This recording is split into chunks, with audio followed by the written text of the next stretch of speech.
act or not. If it acts, then, like hands and feet, it is not eternal. If it does not act, then, like the horns of a rabbit, it must not be real. Therefore both theories about the self are invalid. Also, is this truly existing self the object of the view of self, atmadrasti, or not? If it is not, how can you say that there is a truly existing self? If it is the object of the view of self, then there must exist a view of self not included among the perverted views, vipariyasa, because then it would be true knowledge.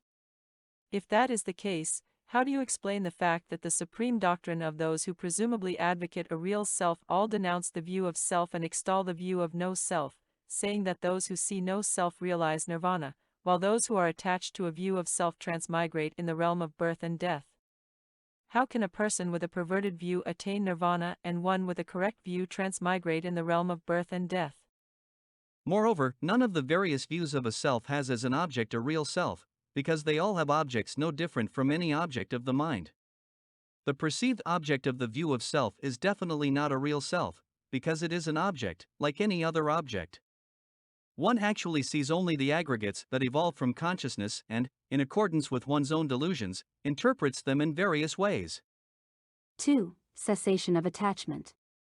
Attachment to a self takes two forms, innate and resulting from imagination. Due to the power of the inner causation of false perfuming that has existed since beginningless time, innate attachment is always present in the individual and does not depend on false teachings or imagination but rather occurs spontaneously.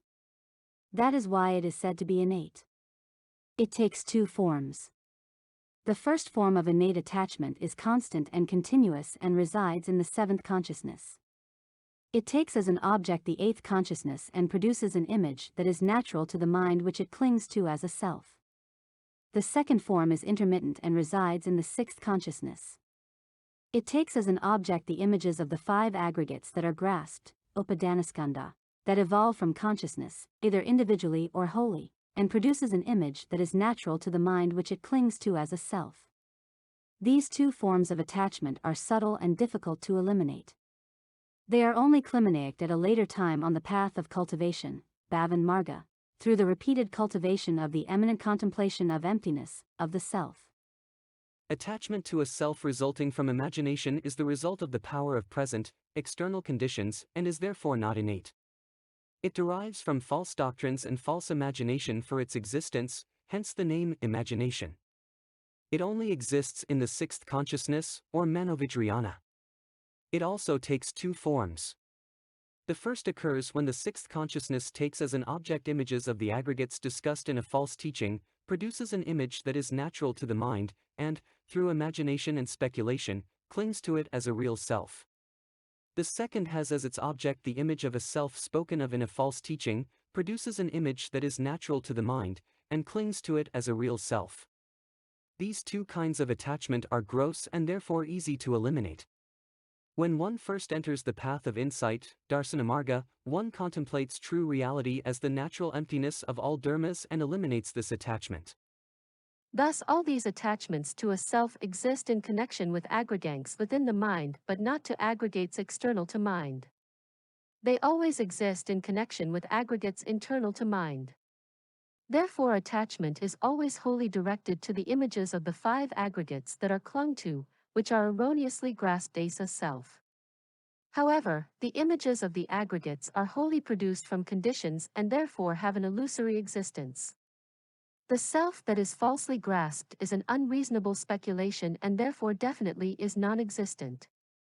Therefore a scripture says, "You should know, monks, that the view of a self of the Brahmins and Sramanas originates in the five aggregates that are grasped." It may be asked, if there is no self, how do you account for such things as recollection, perception, repetition, volition, anger, and so forth?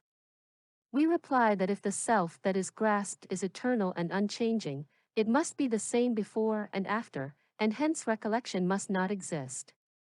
Also, if it is the same before as it is after, then recollection, etc., must already exist in the prior state, because its substance would be the same in prior and subsequent states. If it is claimed that although the function of the self changes from state to state the substance remains unchanged, this is unreasonable, because function is not separate from substance and therefore should always exist. Also, if substance does not differ from function, it must not be constant. However, all sentient beings possess a fundamental consciousness that is homogeneous, continuous, and contains seeds of all dharmas. This consciousness and all dharmas act upon each other, and due to the power of perfuming, va et sanat, such things as recollection, perception, etc., can exist. Therefore difficulties concerning recollection, etc., are in your tenets, not in ours. Or it may be asked, if there is no real self, who performs acts and experiences the results of action? We reply, since the self that you grasp is said to be unchanging, it is like space. How could it perform actions and experience the results?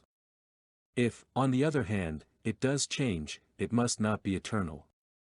However, because of the power of causes and conditions of the minds and mental activities of sentient beings, the performance of action and experience of results continues without cessation, and so there is no contradiction with reason.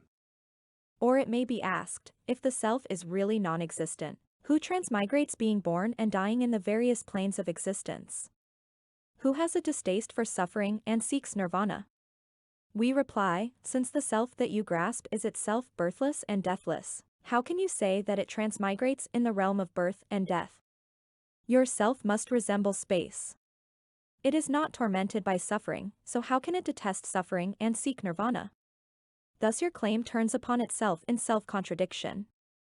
Sentient beings are continuous series of psychical and physical states, and by the power of passions and actions, these series turn toward various planes of existence.